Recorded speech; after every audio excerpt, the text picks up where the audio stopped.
Well, it's not often that you'll find a nun up to no good in a gay bar in downtown Winnipeg, but there's a first time for everything. That first time just happens to take place this week as Manitoba Underground Opera's production of Count Ori takes over Club 200. The English reimagination of Rossini's Le Conte d'Ori takes audiences on a queerified ride through a typical bel canto comedy. Keely McPeek stars in the production's titular role, while Shannon Hiebert is the production's musical director. Both join me in the Classic 107 studios this morning. Nice to see you both. Hello, thanks for having us. So I'll start with you here, Shannon. This is not maybe Rossini's most well-known opera by any stretch. Folks maybe think of The Barber of Seville sooner than this, or maybe even if they're really adventurous, L'Italiana in Algeri. What made Manitoba Underground Opera want to jump in with this production? It's been a particular favorite of Brendan McKean's. Brendan is the artistic director of Underground Opera, and he's been trying to put it on for years now. And the stumbling block is always finding a tenor who can sing the role of the Count. Mm-hmm. It's extremely high, it's extremely hard. And the tenors who can typically sing it are a little, I think, outside the budget, if you will. Sure. And so the workaround that Brendan came up with was to take that tenor role and turn it into a mezzo-soprano role. And that has brought us to where we are. Brendan saw the Met broadcast in the theater of their, I think it was 2011 Yes. production. I think Lawrence Brownlee in the title role, if I recall. Exactly, yeah. That was really that was the premiere of that opera at the Met. Brendan saw it on film, was very, very taken with it, and he was on a mission ever since. Okay, so enter mezzo-soprano Keely McPeek as Count Ori. What's it like jumping into music that was written for a tenor voice as a mezzo-soprano? What are some of the maybe unique challenges that face you in this role? Well, it is still very high in my octave, but Shannon was very kind to rewrite a bunch of the music and make it a little more in my range. But singing tenor parts is something that I like to do in musical theater, so it was interesting to do it in opera, where everything is usually so like by the book, and you're supposed to do exactly what's written, and there's like specific conventions that you're supposed to do. So it was interesting to take it with opera, and yeah, it was interesting. Well, throw in another couple of wrinkles. Not only are you singing a tenor role, but you're singing this role outside of the language that it was originally written in French. There is an English adaptation of the words for this production. What challenge does that add then for you as you take on this challenge? I guess I'm used to text being set like so long ago, and it's like the text is set for the voice, and it changes when it's Max's first time and your first time setting English text to music. It's Max's second time, I guess. Probably, I think the biggest difference is that Italian as a language is really lovely to sing. Yes. There's only 7 vowels, I think. Yes. I should confirm that. I spent enough money to know that. You think I know that off the top of my head Yeah, I teach a class in that. You both know. But it really lends itself to singing, and of course, you know, that opera was written. Interestingly, Le Conte d'Ori is repurposed music from a whole different other opera. Rossini had this is in his period where he was living in Paris. He was dazzling everybody. And he wrote an opera for the coronation of King Charles X. And that was his last Italian opera. And because it only got performed like 4 times, and he wanted a little more mileage out of all that work that he had done, he figured he'd just repurpose pretty much all of it and just have a French libretto stuck on top of it. So it can be sung in Italian. It can also be sung in French. A language that does not lend itself to bel canto singing at all is English. Yes. We have an infinite number of vowels that we can work with. And so we don't notice when a text is in Italian that it takes forever to say 4 words. Sure. We certainly notice in English, though in an English-speaking country. And so everything needs to be said a little faster, the story has to move, and of course there's the whole issue of the story.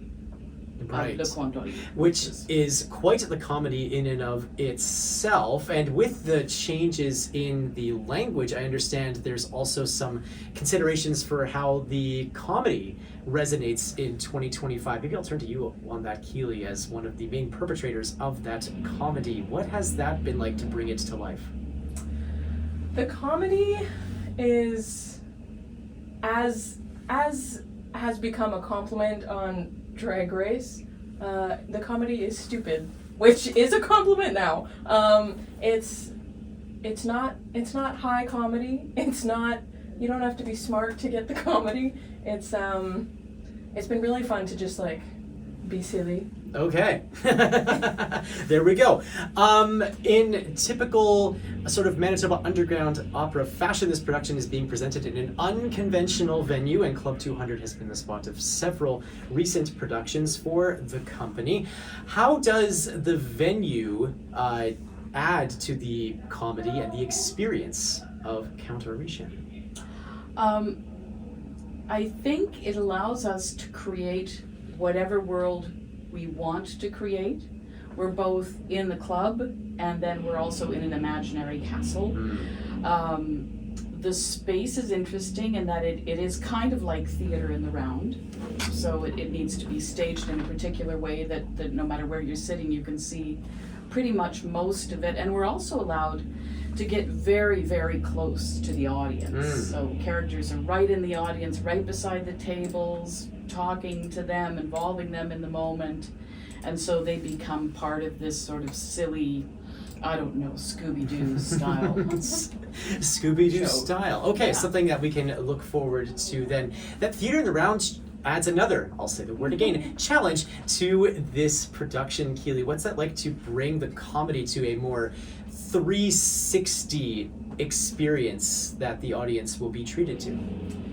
I think this is my first time doing theater in the round, so I'm used to just focusing all my attention to the people that are only right in front of me. And it's kind of like instilled in actors that everything is facing the front and you're supposed to cheat out, and so it was a challenge to realize that there's people everywhere all around me, but it's also been really fun to, it's a whole space that I can interact with. It's not just like the stage. I do a lot of interacting with the audience, so if you come to the show, I'll be talking to you. And so it's like a whole new architecture to work with, which I think helps the comedy. I think that's a plus about doing it and in the round. and probably helps that again to talk about like how something that was written in the early to mid 19th century, to have that kind of comedy, which doesn't necessarily age well all the time, help to resonate in 2025. What kind of considerations as you and Max worked on this project? By the way, we should also mention Max, your son, who helped to write the libretto on this. How, as you were working with the comedy, what sort of considerations were you thinking about when it comes to the jokes that are even able to be told in 2025, for lack of a better way of phrasing it? Yeah, we watched and several versions. We read a lot, and the original libretto, to be honest, does not age well. It's not particularly appropriate to feature a quote-unquote hero who tricks people into having cheek-to-cheek time, we'll say, for want of a better way. Using wealth and power and influence to be able to just get with as many women as possible. I mean, imagine someone like that being in power. Oh gosh. Yeah, seems so unlikely. But that was the biggest challenge, was to take that, which seemed funny at Yeah. the time, and then turn it into such a goofy, silly comedy. So of course the disguise of the Countess Sori in this case as the hermit is just silly.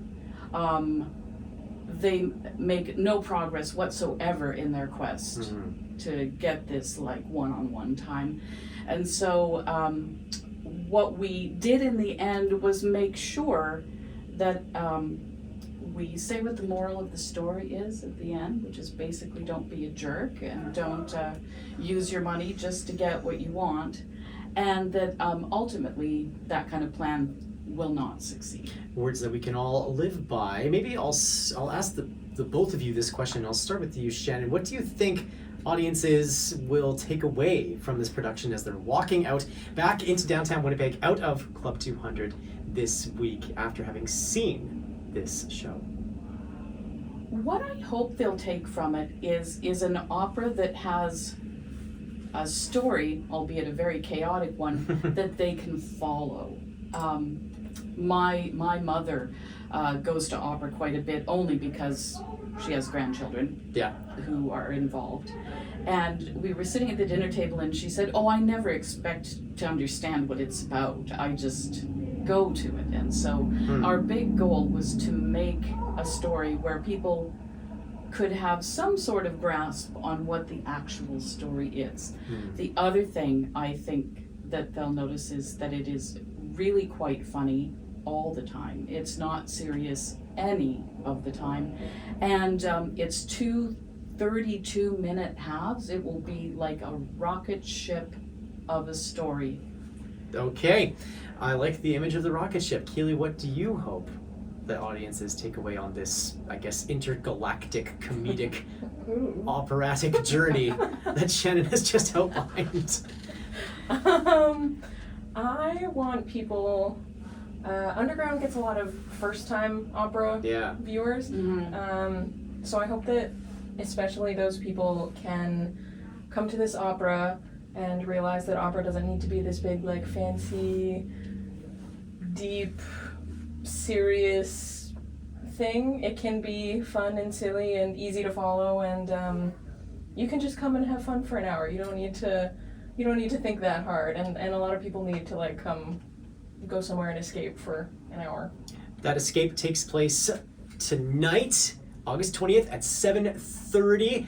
Wine performances, which are a chance to have a couple of drinks with your performance, taking place on August 22nd and 23rd, and a mocktail matinee on August the 24th at 3 o'clock. We'll have all of these dates and more information, plus a link to get your tickets up at our website, classic107.com, and on the Classic 107 app a little bit later on this morning.